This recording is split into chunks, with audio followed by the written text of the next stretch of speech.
wa taifa moja, taifa la Kenya.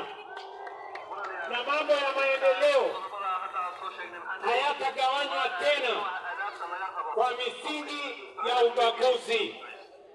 Na ndio sababu hiyo mimi nawaeleza watu wa Garissa na watu wa Northern Kenya ya kwamba ile maneno ya maendeleo ya Kenya, ya barabara, ya stima, ya maji, ya affordable housing, ya masomo itapatikana na Northern Kenya, itakuwa na sehemu yake ya maendeleo na hakuna mtu atawabagua tena. Garissa hoye! Tunaelewana bwana? Tunaelewana? Niliwaeleza ya kwamba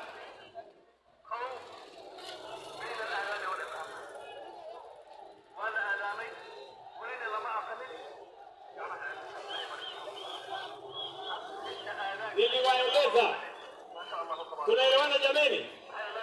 Niliwaeleza hivi, ile ubaguzi ambayo watu wa Northern Kenya wamebaguliwa kwa maneno ya vitambulisho na passport, mimi niliwaambia tutafutilia mbali mambo ya vetting na watu wa Northern Kenya watapatiwa vitambulisho na passport kama Wakenya wengine.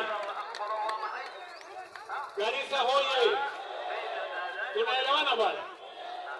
Na nasimama mbele yenu leo kusema kijana wa Northern Kenya, mama wa Northern Kenya, msichana wa Northern Kenya sasa atapata kitambulisho na passport bila ya vetting, bila ya kuulizwa maswali, kwa sababu uraia wao is a constitutional right, na hatuwezi kukubali haki ya watu wengine.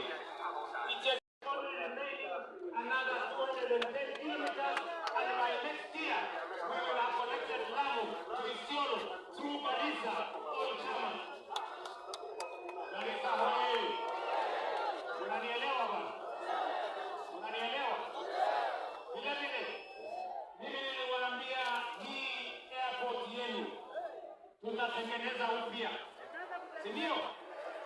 Hapo nimeweka milioni 550 na ndani ya miezi mitatu runway mpya itakuwa tayari.